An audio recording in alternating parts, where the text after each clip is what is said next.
ముఖ్యమంత్రి చంద్రబాబు నాయుడుకు deputy CM Pawan కళ్యాణ్కు మధ్య సఖ్యత ఉందా? వాళ్ళ మధ్య సంబంధాలు ఉన్నాయా? కనీసం ఒకరికొకరు మాట్లాడుకునే పరిస్థితి అన్న అక్కడ ఉందా లేదా? నిజంగానే కూటమిలో ఏం జరుగుతోంది? ఈ రెండు పార్టీల మధ్య సఖ్యత పూర్తిగా చెడిపోయిందా? ఈ అనుమానాలు అయితే కలుగుతున్నాయి. ఈ అనుమానాలు కలగడానికి కూడా ప్రధాన కారణం ఈ నాయకుల వ్యవహార శైలి.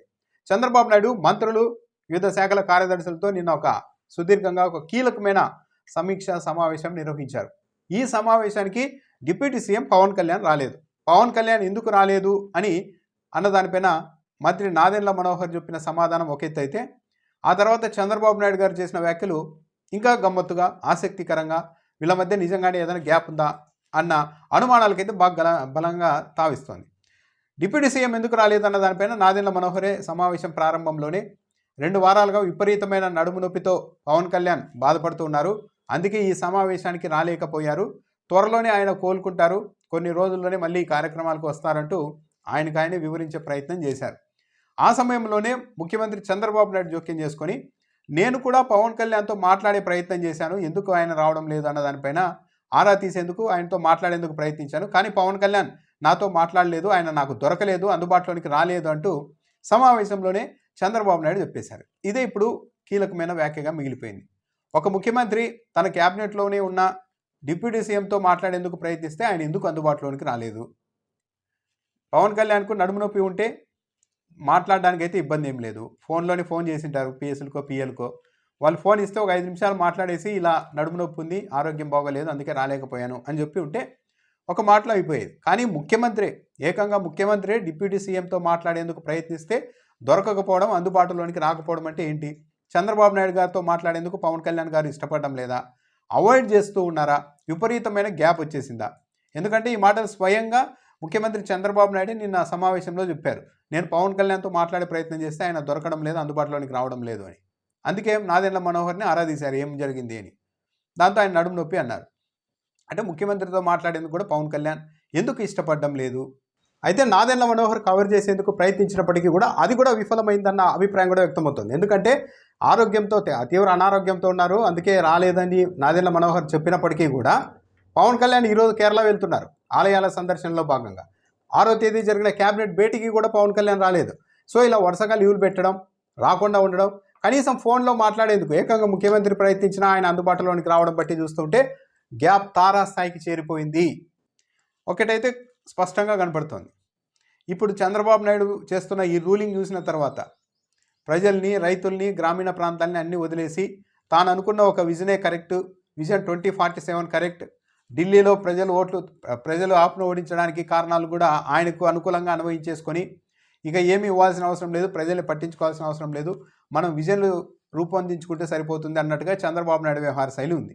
ఇలాగే కూడా ఈ 4 ఏళ్ళు కూడా చంద్రబాబు నాయుడు గారు రూలింగ్ చేస్తే తప్పనిసరిగా భారీ మూల్యం అయితే చెల్లించుకోవాల్సిందే, దాంట్లో అనుమానమే లేదు. ఈ విజన్లు ఇవన్నీ కూడా నిలబడే పరిస్థితి ఉండదు. సో ఈ విషయం పవన్ కళ్యాణ్కు కూడా అర్థమైందా?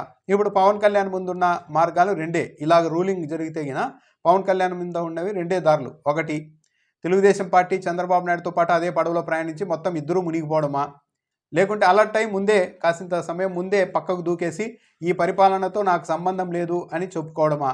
ఈ 2 మార్గాలే ఉన్నాయి పవన్ కళ్యాణ్ ముందు.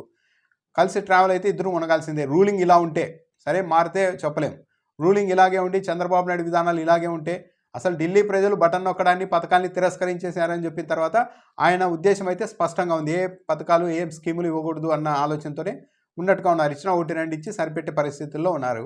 ఇలా ఉంటే కష్టమే. దానివల్ల ట్రావెల్ అయితే ఈ కూటమిలో ఉంటూ తాను కూడా డిప్యూటీ సీఎంగా ఉంటే ఈ లాభ నష్టాల్లో ఆయన కూడా గ్యారంటీగా బాధ్యత తీసుకోవాల్సిందే పవన్ కళ్యాణ్. అప్పుడు ఇద్దరూ మునిగే అవకాశం ఉంటుంది.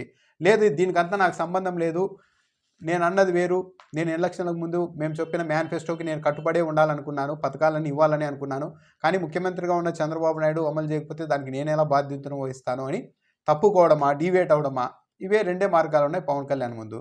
మరి ఆయన ఏం చేస్తారు మునుముందు అన్నది చూడాలి.